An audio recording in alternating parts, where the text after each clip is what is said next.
أن ابن عمر رضي الله تعالى عنهما كان يطوف بالبيت فإذا رأى رجلا يمانيا ബഹുമാനപ്പെട്ട Umar bin Khattab റളിയല്ലാഹു അൻഹുവിന്റെ മകൻ അബ്ദുല്ലാഹി ഇബ്നു ഉമർ റളിയല്ലാഹു അൻഹുമാ കാന യതൂഫു ബിൽ ബൈത്ത് അദ്ദേഹം പരിശുദ്ധമായ കഅബ തവാഫ് ചെയ്തുകൊണ്ടിരിക്കാൻ ഉമർ റളിയല്ലാഹു അൻഹുവിന്റെ മകനാണ്. അദ്ദേഹം നോക്കുമ്പോ ഫഇദൻ റആ റജുലൻ യമാനിയ യമൻകാരനായ ഒരു മനുഷ്യനെ അവിടെ കണ്ടു. ഹമല ഉമ്മഹു വറാഅ ലഹ്രിഹി സ്വന്തം ഉമ്മയെ മുതുകിൽ വെച്ചുകൊണ്ട് തോളിൽ വെച്ചുകൊണ്ട് അദ്ദേഹം തവാഫ് ചെയ്യാൻ. എന്ത് കഷ്ടപ്പാടായിരിക്കും. ഒറ്റയ്ക്ക് തവാഫ് ചെയ്ത ആള് തന്നെ തവാഫ് കഴിയുമ്പോഴത്തേക്ക് റൂമിൽ പോയി കടന്നാൽ മതി, മുട്ടുവതിനെന്ന് പറയുന്ന സീസണാണ്. പിന്നെ അടുത്ത വക്കത്തിന് വരൂല, ആചാര്യ റൂമിൽ തന്നെ ഇരിക്കുക. ആചാര്യ തവാഫ് ചെയ്യണ്ട. ഇവിടുന്ന് പോകുമ്പോൾ ഉസ്താദിനോട് ഭയങ്കര സംഭവമായിട്ട് പറഞ്ഞു, നമുക്ക് 10 തവാഫ് ഒരു ദിവസം വെച്ച് ചെയ്യണം. അവിടെ പോയിട്ട് ഒരു തവാഫ് കഴിഞ്ഞിട്ട് പിന്നെ ആചാര്യ കാണുന്നില്ല, ആചാര്യ റൂം വിട്ട് ഇറങ്ങുന്നില്ല, റൂമിൽ തന്നെ AC റൂമിൽ റാഹത്തായിട്ട് വിറച്ചിരിക്കുക. പുറത്തോട്ട് ഞാനില്ല. നല്ല സുഖം. അള്ളാഹു നമ്മുടെ സാലിഹ്യങ്ങൾ ചേർത്ത് അനുഗ്രഹിക്കട്ടെ. ഇവിടുന്ന് പോകുമ്പോൾ അതൊന്നും അല്ലായിരുന്നു. യമൻകാരനാകുന്ന ഒരു വ്യക്തി സ്വന്തം ഉമ്മയെ തോളിലെടുത്ത് വെച്ചുകൊണ്ട് ഇങ്ങനെ തവാഫ് ചെയ്യാൻ, കഅബ ഇങ്ങനെ തവാഫ് ചെയ്യാൻ. എന്ത് പ്രയാസം സഹിക്കുന്നുണ്ടാകും, എന്ത് വിഷമം സഹിക്കുന്നുണ്ടാകും. അദ്ദേഹം തോളിലെടുത്ത് വെച്ചുകൊണ്ട് തവാഫ് ചെയ്യാം. അത് പറ്റും, ഷാഫി മദ്ഹബ് അനുസരിച്ച് പറ്റുന്നതാണ്. പക്ഷേ തവാഫ് തുടങ്ങുന്നതിന് മുമ്പ് തന്നെ തോളിലിരിക്കുന്ന ആൾക്ക് വേണ്ടിയുള്ള തവാഫാണ് എന്നുള്ളത് നിയ്യത്ത് ചെയ്യണം. നിയ്യത്ത് ചെയ്തിട്ടേ പറ്റുള്ളൂ, ഇല്ലെങ്കിൽ അദ്ദേഹത്തിന് കിട്ടൂല, നിനക്കേ കിട്ടുള്ളൂ. ആർക്കാണോ തവാഫ് ചെയ്യുന്നത്, തോളിൽ വെച്ച് നിൽക്കുന്ന കുട്ടിക്കാണോ, തോളിൽ വെച്ചിരിക്കുന്നതാകുന്ന ഉമ്മാക്കാണോ, ആർക്കാണോ അവർക്ക് വേണ്ടി. ഇതൊക്കെ പഴയ കാലഘട്ടം. ഇന്നിപ്പോ അവിടെ എന്തുണ്ട്, 2ാം നിലയിലും 3ാം നിലയിലും ഒക്കെ ഇങ്ങനെ ഓടിച്ച് നല്ല കസേരയിലെത്തിയിട്ട് ഓടിക്കും. ഒരു 400 ദീനാറൊക്കെ കൊടുത്താൽ, ഏകദേശം 10,000 രൂപ കൊടുത്താൽ റാഹത്തായിട്ട് കൊണ്ട് തവാഫ് ചെയ്യിച്ചും കൊണ്ടുവരും. മാര് ഓടിക്കോളും. നമ്മൾ ഒരു തവാഫ് ചെയ്യുമ്പോൾ 7 എണ്ണം കഴിഞ്ഞിട്ടുണ്ടാവും. റൗണ്ട് ചെയ്യും, മുകളിലത്തെ നിലയെ കൊണ്ടിട്ട് ചെയ്യിക്കും. അപ്പൊ അതൊക്കെ സൗകര്യമായി. മുമ്പ് അങ്ങനെ എല്ലാവരും ഇല്ല, അവനെ വന്ന് നോക്കാന്നുള്ളൂ. അപ്പൊ തോളിലെടുത്ത് വെച്ചിട്ട് ഇദ്ദേഹം തവാഫ് കഴിഞ്ഞിട്ട് തിരിച്ചു വന്നു. ആരുടെ അടുക്കൽ?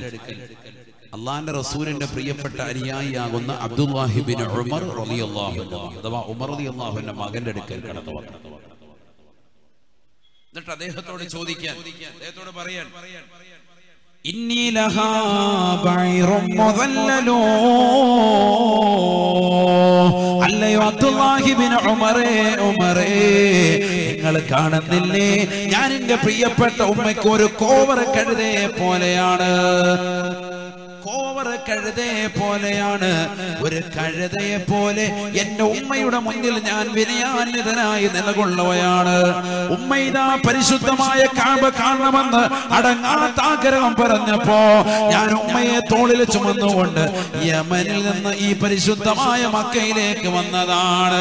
ഇവിടെ എത്തി ഉമ്മയെ തോളിൽ വെച്ചുകൊണ്ട് ഞാൻ തവാഫ് ചെയ്തു. ഇത്രയേറെ പ്രയാസങ്ങൾ സഹിച്ചതാകുന്ന എനിക്ക് ഫഹൽ തറാനി ജസൈതുഹാ,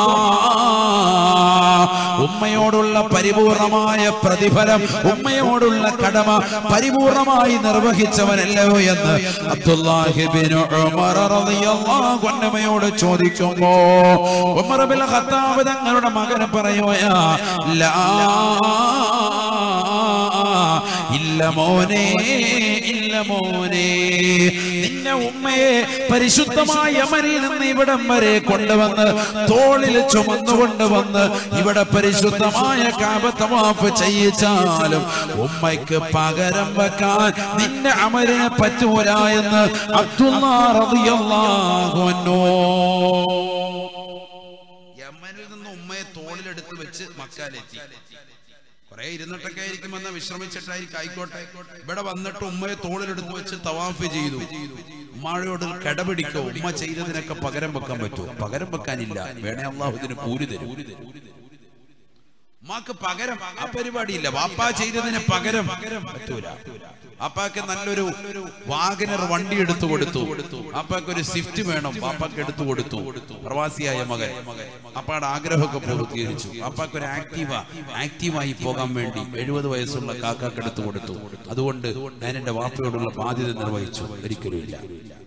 ഉമ്മാക്കൊരു സ്കൂട്ടി വേണമെന്ന് പറഞ്ഞു, എടുത്തു കൊടുത്തു. അതുകൊണ്ട് എന്താ ഉമ്മാടുള്ള ബാധ്യത നിർവഹിച്ച? ഒരിക്കലും ഇല്ല. ഉമ്മാക്ക് എല്ലാ ദിവസവും ഓട്സ് കാച്ചി ഒഴിച്ചു കൊടുത്തു. അതുകൊണ്ട് എന്താ ബാധ്യത നിർവഹിച്ച?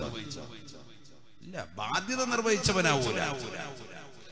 അതിങ്ങനെ കിടക്കാണ്, ബാധ്യത ഇങ്ങനെ കിടക്കുക. അതിനൊക്കെ കൂലി അല്ലാഹു തരും. അവർക്ക് തത്തുല്യമായി ചെയ്തു എന്ന് പറയാൻ ഉതകുന്ന ഒരു പ്രവർത്തനവും നീ ചെയ്തിട്ടില്ല. നല്ല നിയ്യത്തിലാണോ നീ ചെയ്യുന്നത്? നാട്ടുകാരെ കാണിക്കാൻ, സഹോദരങ്ങളെ കാണിക്കാനൊന്നും അല്ല. അള്ളാഹുവിന്റെ സംതൃപ്തി ആഗ്രഹിച്ചാൽ നീ ചെയ്യുന്നത് എങ്കിൽ വല്ലാഹി നിനക്ക് കൂലി. അല്ലാഹു തൗഫീഖ് തരട്ടെ. ചില ആളുകളുണ്ട് വീട്ടിന്റെ മുഴുവൻ ആധാരം ഉൾപ്പെടെ വാപ്പായും ഉമ്മായും കൊടുത്തിരിക്കുന്നത് ആർക്കാ? ഇളയ മകനാണ്. അതുകൊണ്ട് ഞാൻ എന്റെ വാപ്പായും ഉമ്മായും നോക്കൂല എന്ന് പറയുന്ന മൂത്ത ജ്യേഷ്ഠന്മാരുള്ള കാലം. മൂത്തവരാരും പിന്നെ ഉമ്മായി തിരിഞ്ഞു നോക്കൂല. അങ്ങനെ ഉണ്ടോ? അങ്ങനെ വേണ്ട.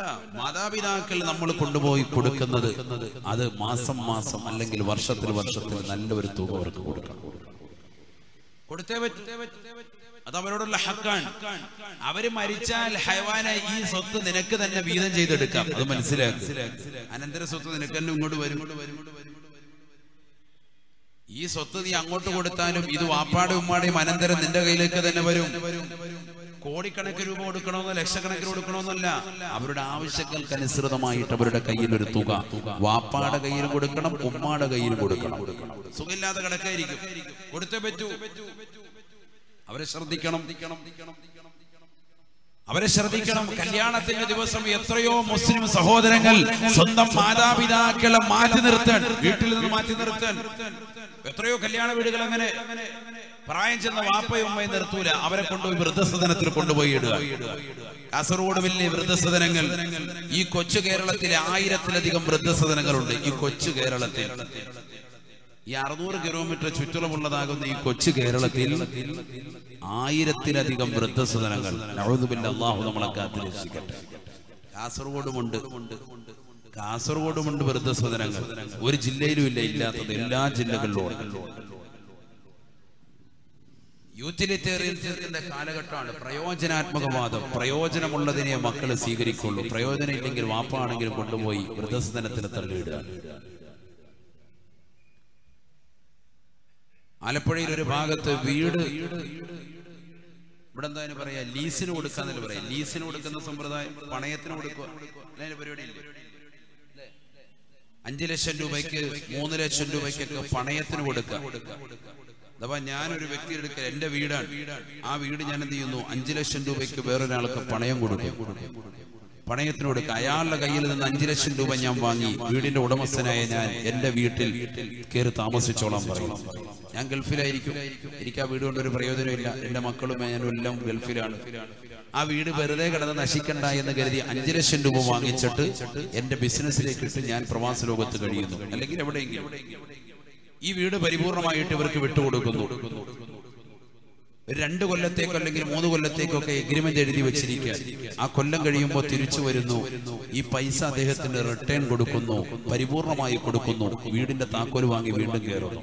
ഇങ്ങനത്തെ ഒരു സമ്പ്രദായം ഇല്ലേ? അത് ഹറാമാണ്. ഷാഫി മദ്ഹബിൽ പ്രത്യേകമായി ഹറാമാണ്, പാടില്ലാത്തതാണ്. പക്ഷെ ആലപ്പുഴയിൽ ഒരു മുസ്ലിം സഹോദരൻ, പക്ഷെ ഒരുപാട് ആളുകൾ ചെയ്യുന്നുണ്ട്.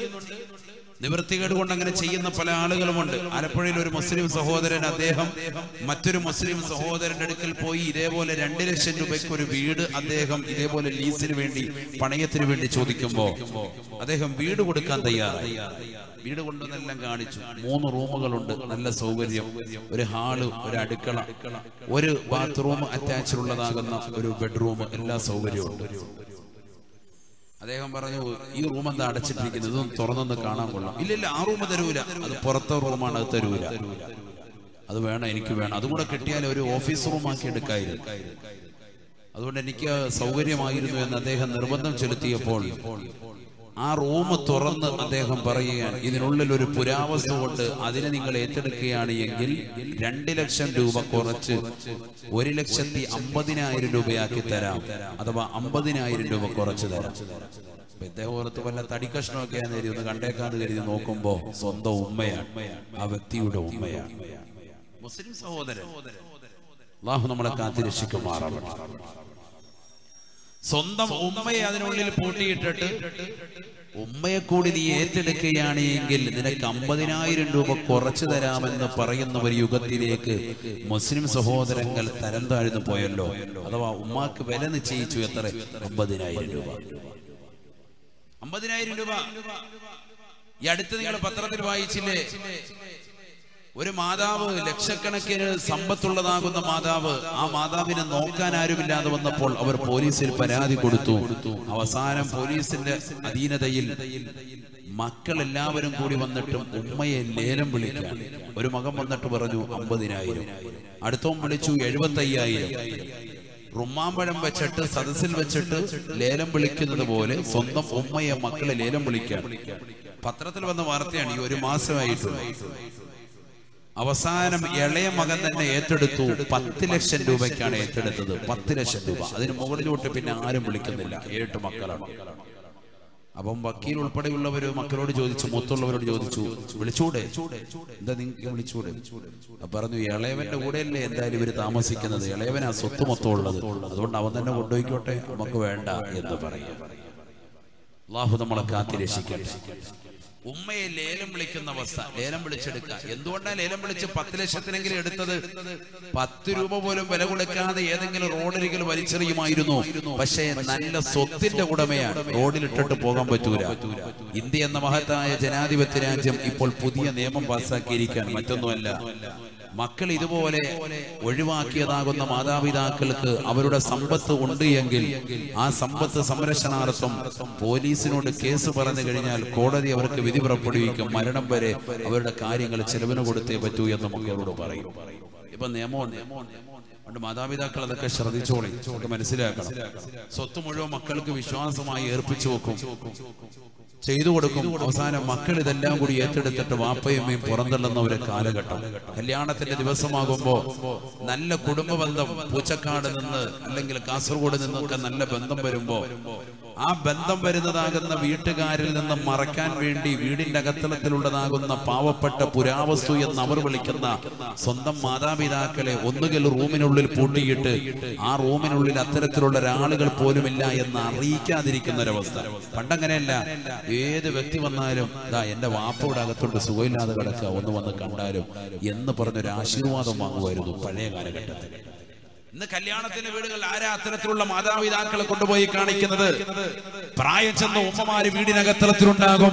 ആ സുഖമില്ലാത്ത ഉമ്മയുടെ ചാരത്തേക്ക് കൊണ്ടുവന്നിട്ട് എന്റെ ഉമ്മ സുഖമില്ലാതെ കിടക്കുന്നു, ആ ഉമ്മയൊന്ന് കാണണം, ഉമ്മയുടെ അടുക്കൽ പോയി ഒരു ആശീർവാദം വാങ്ങണം, ഒരാശംസ വാങ്ങണമെന്ന് പറഞ്ഞ് പ്രായം ചെന്നതാകുന്ന നമസ്കാരം ഒരൊറ്റ വക്കത്ത് പോലും ഒഴിക്കാതിരുന്ന, ജീവിതത്തിൽ പരിശുദ്ധമായ ഖുർആൻ കൈപുസ്തകമായി പാതിരാത്രി സമയം മുഴുവൻ പാരായണം ചെയ്ത് സംശുദ്ധമായ ജീവിതം നയിച്ചിരുന്ന പാവപ്പെട്ട ഉമ്മമാരെ ഒരു വട്ടം പോലും കാണാതെ അവരെ വീടിന്റെ അകത്തളങ്ങൾ പൂട്ടിയിട്ടുകയോ സ്വന്തം അനിയന്റെയോ മറ്റുള്ള അയൽവാസികളുടെയോ അല്ലെങ്കിൽ വൃദ്ധസദനത്തിലേക്കോ കൊണ്ടുപോയി തള്ളിയിട്ട് ഇത്തരത്തിലുള്ള ഒരാൾ പോലും ഞങ്ങളുടെ കുടുംബത്തിലില്ല എന്ന് പറയത്തക്ക വിധത്തിൽ കുടുംബ ജീവിതത്തിന്റെ ഊഷ്മളമാകുന്ന മേഖലകൾ തിരയുന്ന പ്രിയപ്പെട്ടതാകുന്ന യുവാക്കളും യുവതികളും അറിഞ്ഞു വെച്ചോ, നാളെ തീർച്ചയായും ഖേദിക്കേണ്ടി വരും. അല്ലാഹു നമ്മളെ കാത്തിരക്ഷിക്കട്ടെ. അല്ലാഹു നമ്മളെ കാത്തിരക്ഷിക്കട്ടെ. എവിടെ പോയാലും, ലോകത്ത് ഏത് സ്ഥലത്ത് പോയാലും നിന്റെ പ്രിയപ്പെട്ട മാതാപിതാക്കളോട് പറയാതെ നീ ഒരു സ്ഥലത്തേക്ക് ഇറങ്ങരുത് എന്നാണ് പരിശുദ്ധ ഇസ്ലാം നമ്മളെ പഠിപ്പിക്കുന്നത്. എവിടെ പോയാലും നീ ചെറുപ്പത്തിൽ മദ്രസയിൽ പോകുമ്പോൾ തുടങ്ങി വെച്ച ഒരു ശീലമുണ്ട്. വാപ്പയുടെയും ഉമ്മയുടെയും അടുക്കൽ പോയിട്ട് അസ്സലാമു അലൈക്കും ഉമ്മ, ഞാൻ പോവാൻ, മദ്രസയിൽ പോവാൻ.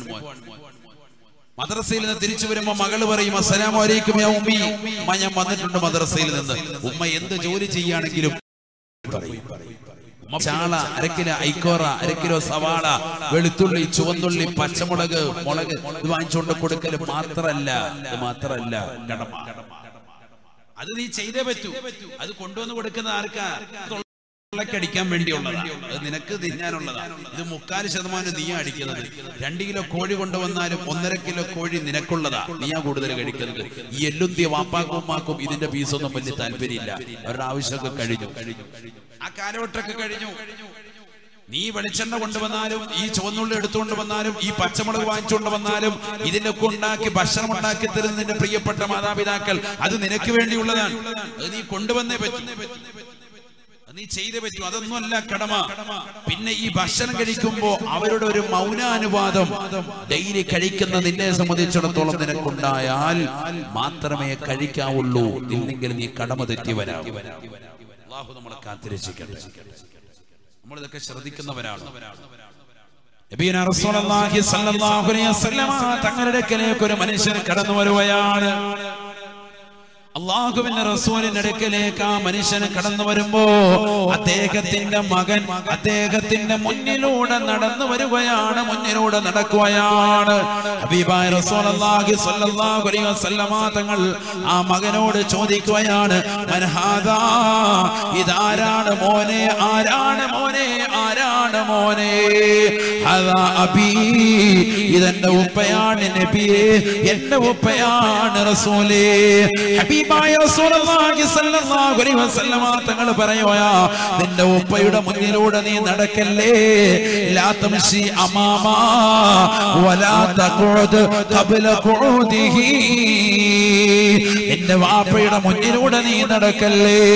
വാപ്പ ഇരിക്കാതെ നീ ഇരിക്കരുതേ. വാപ്പയുടെ മുന്നിലിരുന്നു കൊണ്ട് അപ്പൊ പ്രായം ചെന്ന മനുഷ്യനാ, അതുകൊണ്ട് അദ്ദേഹത്തിന്റെ മുന്നിലൂടെ ഷോ കാണിച്ച് നീ നടക്കണ്ട, അപ്പാടെ പിന്നിൽ നടക്കുക.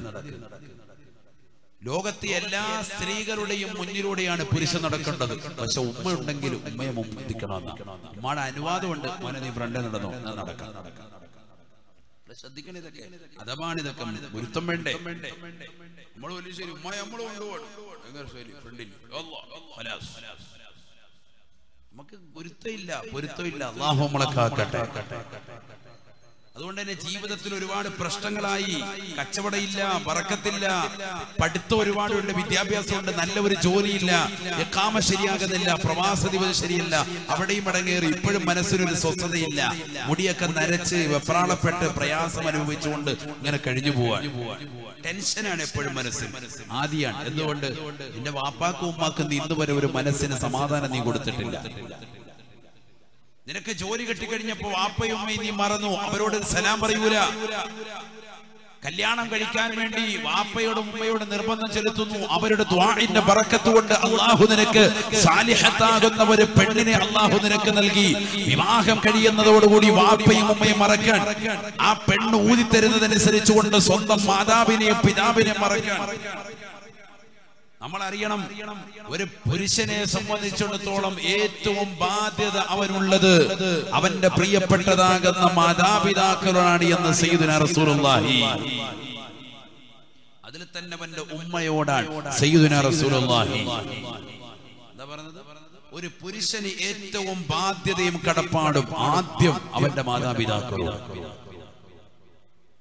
ഹബീബായ റസൂലുള്ളാഹി സ്വല്ലല്ലാഹു അലൈഹി വസല്ലം തങ്ങളോട് ആയിഷ ബീവി ചോദിക്കുകയാണ്, അല്ലാഹുവിന്റെ റസൂലേ, ഒരു പുരുഷന് ഏറ്റവും ബന്ധമുള്ളത് ആരോടാണ് നബിയേ, ആരോടാണ് നബിയേ? ഒരു പുരുഷന് ഏറ്റവും കൂടുതൽ ഹക്കിടപാടുള്ളത് ആരോടാണ് എന്ന് അല്ലാഹുവിന്റെ റസൂലിനോട് ചോദിക്കുമ്പോ ഹബീബായ റസൂലുള്ളാഹി സ്വല്ലല്ലാഹു അലൈഹി വസല്ലം തങ്ങൾ പറയുന്നു, അവന്റെ മാതാപിതാക്കളോടാണ്, അവന്റെ പ്രിയപ്പെട്ട ഉമ്മയോടാണ് എന്ന് ഹബീബായ റസൂലുള്ളാഹി. ആയിഷ ബീവി വീണ്ടും ചോദിക്കുകയാണ്, ഒരു പെണ്ണിന് ഏറ്റവും കൂടുതൽ ഹക്കിടപാടുള്ളത് ആരോടാണ്? അല്ലാഹുവിന്റെ റസൂൽ പറയുകയാണ്, സൗജുഹാ, അവരുടെ ഭർത്താവിനോടാണ് എന്ന് ഹബീബുനാ റസൂലുള്ളാഹി സല്ലല്ലാഹു അലൈഹി വസല്ലം. ഹബീബായ റസൂലുള്ളാഹി സല്ലല്ലാഹു അലൈഹി വസല്ലം തങ്ങളുടെ കാലഘട്ടത്തിൽ ഒരു പെണ്ണ് അവളുടെ പ്രിയപ്പെട്ട ഭർത്താവുമായി പിണങ്ങുകയാണ്. ഭർത്താവ് പറഞ്ഞു, എന്റെ ഉപ്പ ഇതാ താഴത്തെ നിലയിൽ താമസിക്കുന്നുണ്ട്. തടി കൊണ്ടുള്ള 2 നില കെട്ടിടമാണ്. ആ താഴെയുള്ള എന്റെ പ്രിയപ്പെട്ട ഉപ്പ സുഖമില്ലാതെ കിടക്കുകയാണ്. പക്ഷെ ഉപ്പ എത്ര വിളിച്ചാലും നീ പോകരുത്, എന്റെ ഉപ്പാടെ അടുക്കലേക്ക് നീ പോകരുത്, കാരണം എനിക്ക് നിന്നെ ഇഷ്ടമല്ല എന്ന് ദേഷ്യത്തോടുകൂടി പറഞ്ഞിട്ട് പോവുകയാണ്. അദ്ദേഹം ഭാര്യയായിട്ട് ദേഷ്യമായി. അപ്പൊ അദ്ദേഹം പറഞ്ഞു, എന്റെ ഉപ്പ താഴെയുണ്ട്. ഉപ്പയെ നോക്കുന്ന വിഷയത്തിലാണ് ചെറിയ പിണക്കം വന്നത്. അപ്പൊ പറഞ്ഞു, എന്റെ ഉപ്പ താഴെയുണ്ട്. പോകാൻ നേരത്ത് പറഞ്ഞു, ഉപ്പാക്ക് നീ വെള്ളമൊന്നും എടുത്തു കൊടുക്കണ്ട, കാരണം നീ ഞാനുമായിട്ട് പിണക്കത്തിലുണ്ട്, നീ എന്റെ ഉപ്പാക്ക് വെള്ളം കൊടുക്കണ്ട. നമ്മൾ സാധാരണ പറയലുണ്ട് ദേഷ്യത്തിൽ, ഭർത്താക്കന്മാരൊരു ദേഷ്യത്തിൽ പറഞ്ഞു. ഭർത്താവിന് പറഞ്ഞിട്ട് പോയി, യാത്ര പോയി അല്പം സമയം കഴിഞ്ഞപ്പോഴത്തേക്കും അടിയിൽ കിടക്കുന്ന ഉപ്പയുടെ രോഗം മൂർച്ഛിച്ചു. അദ്ദേഹം പെട്ടെന്ന് തന്നെ ചുമച്ചു, പെട്ടെന്ന് തന്നെ ഈ ലോകത്തുനിന്ന് ഇവിടെ പറഞ്ഞു. അദ്ദേഹം വഫാത്തായി. ആളുകൾ വന്നു, അദ്ദേഹത്തിന് ജനാസ കുളിപ്പിക്കുന്നു. ഈ പെണ്ണ് മുകളിലത്തെ മട്ടുപ്പാവിലിരുന്നു കൊണ്ട് സഹാബിയത്തകളാകുന്ന സ്ത്രീകൾക്ക് ആയിഷ ബീവിക്ക് കത്തെഴുതി പറഞ്ഞയച്ചു, ഞാനിങ്ങനെ മുകളിൽ കുടുങ്ങിയിട്ടാണുള്ളത്, എന്ത് ചെയ്യണം? എന്റെ ഭർത്താവ് പറഞ്ഞു താഴോട്ട് ഇറങ്ങരുത്, ഒരു കാര്യത്തിനും ഇറങ്ങരുതെന്നാ പറഞ്ഞത്. ഞാൻ ഇപ്പൊ ഈ സമയത്ത് ഇറങ്ങിയില്ല എങ്കിൽ നാട്ടുകാരെന്ത് വിചാരിക്കും? എന്നോട് മുകളിലിരിക്കാൻ പറഞ്ഞിരിക്കാം. ആയിഷ ബീവി റളിയല്ലാഹു തആല അൻഹ അല്ലാഹുവിന്റെ റസൂലിന്റെ അടുക്കലേക്ക് ഈ വിവരം ചോദിക്കുമ്പോ, പഠിച്ചു വെക്കണേ മാണിക്കോത്തുള്ള പ്രിയപ്പെട്ട ഉമ്മ, അല്ലാഹുവിന്റെ റസൂൽ പറയുകയാണ്, ഭർത്താവ് അങ്ങനെ പറഞ്ഞിട്ടുണ്ട് എങ്കിൽ ഇറങ്ങാൻ പാടില്ല, ഇറങ്ങാൻ പാടില്ല. ഭർത്താവ് അങ്ങനെ പറഞ്ഞോ, ഇറങ്ങരുത്. സയ്യിദുനാ റസൂലുള്ളാഹി ഭർത്താവിനനുസരിച്ചേ പറ്റൂ. സയ്യിദുനാ റസൂലുള്ളാഹി അവിടെ അല്ലാഹുവിന്റെ റസൂൽ പറഞ്ഞാലൊന്നും ശരിയാവൂല. ഭർത്താവ്, നിന്റെ ഭർത്താവ് അവനാണ്, അവൻ വരട്ടെ എന്ന് പറഞ്ഞു. അദ്ദേഹം വന്നുമ്പോ ഇവിടെ മയ്യത്ത് ജനാസ എടുക്കാൻ പോവാൻ. ഹബീബായ റസൂലുള്ളാഹി സ്വല്ലല്ലാഹു അലൈഹി വസല്ലമ തങ്ങളുടെ അടുക്കലേക്ക് അദ്ദേഹം കടന്നു വന്നു. മയ്യത്ത് ജനാസ സംസ്കരിക്കപ്പെട്ടു. അല്ലാഹുവിന്റെ റസൂൽ അദ്ദേഹത്തോട് പറയുകയാണ്, സഹോദരാ, എന്ത് കാര്യത്തിനാണ് നിന്റെ പ്രിയപ്പെട്ട ഭാര്യയോട് നീ പറഞ്ഞത്? അല്ലാഹുവിന്റെ റസൂൽ സ്വല്ലല്ലാഹു അലൈഹി വസല്ലമ തങ്ങളോട് പറഞ്ഞു, നബിയേ, എന്റെ പ്രിയപ്പെട്ട ഭാര്യയ്ക്ക് എന്റെ ഉപ്പയെ നോക്കുന്നതിലുള്ള അമർശമുണ്ടായിരുന്നു. അവൾക്കത് വലിയൊരു ഭാരമായി എന്നോട് പറഞ്ഞു, ഭാരമാണെന്ന് എന്നോട് പറഞ്ഞു. അതുകൊണ്ടാണ് ഞാൻ അവളോട് പറഞ്ഞത്, എന്റെ പ്രിയപ്പെട്ട ഉപ്പയെ നീ നോക്കരുതേ. പക്ഷെ അല്ലാഹുവിന്റെ റസൂൽ സന്തോഷത്തോടുകൂടി പറയുകയാണ്, നിന്റെ ഉപ്പയെ സുഖമില്ലാതിരിക്കുന്ന സമയത്ത്, ഉപ്പാക്ക് ബുദ്ധിമുട്ട് വന്ന സമയത്ത് നീ ഒരൊറ്റ നിർബന്ധം വെച്ചതിന്റെ പേരിൽ താഴോട്ട് ഇറങ്ങാതെ സൂക്ഷ്മത വെച്ച് നിലകൊണ്ടതിന്റെ പേരിൽ നിന്റെ ഉപ്പയുടെ പാപം അകലവും അല്ലാഹു പുറത്തു കൊടുത്തു.